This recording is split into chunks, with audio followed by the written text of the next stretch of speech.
What's going on? It's that guy. Today's video, Mike Conley, NBA All-Star. Well, NBA professional player. So make sure you stay tuned, stay subscribed. This is Yo, Wagwan family, this is Not Nation, hosted by Knotlocks. In today's video, Mike Conley, Freeform dreads, coming from the likelihoods of this high top fade kind of deal.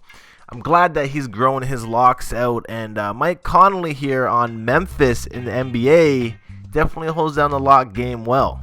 Now with hair like Mike Conley here, the faux locks, the faux hawk is in effect on his start of his journey. This can be accomplished with the dreadlock sponge, of course. Just taper the sides down and let the top grow in with the dreadlock sponge, letting it nap up and Congo up, until eventually he starts to see some dreadlock buds, some dreadlock twists start to form on their own. And this is assisted with the dread sponge, but ironically you don't even really need the sponge. You can just wash and go and this will happen to your hair.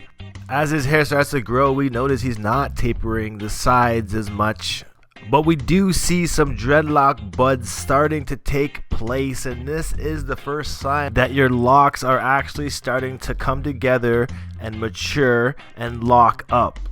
Now, if I have any tips for this journey, is just be patient. It takes a long time from your hair to go from an afro to a dread fro to long locks, and this is going to take years. And in this moment, his lock and afro game is probably about 6 months into it at this point. But it's at the 6 to 8 month mark when you start to see some real Congos start to happen, and we see some real definition with some shrinkage here on these locks.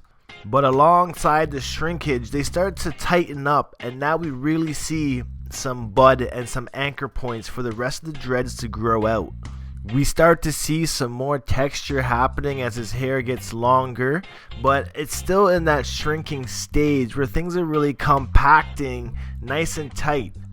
I would feel at this point he wouldn't need the dread sponge anymore. More so, he would just be up to separating as needed.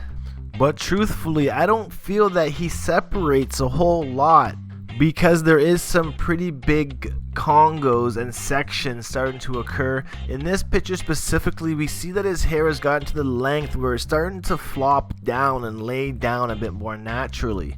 And watching this video of Mike Conley's interview, you get a chance to see the back of his head and how his locks are really looking, and it reminds me of J. Cole's Freeforms. They're pretty similar. And you can see the areas that might need separating if he's going that route. It's not mandatory, but it does help clean up your freeform locks a little bit by not having crazy Congos kind of going all over the place. But a lot of people like the Congos. I personally feel that it adds character to your locks. And lastly here, look at the picture of his nape where the dreads are kind of at the back of his neck. It's really bunching up, and this is the area that gets the biggest Congos. Think about The Weeknd and how the back of his head was, where it's almost like a mullet. And I also noticed that his hair is a bit lighter at this point as well, so it's good to see that the sun is hitting his hair and changing the color a little bit.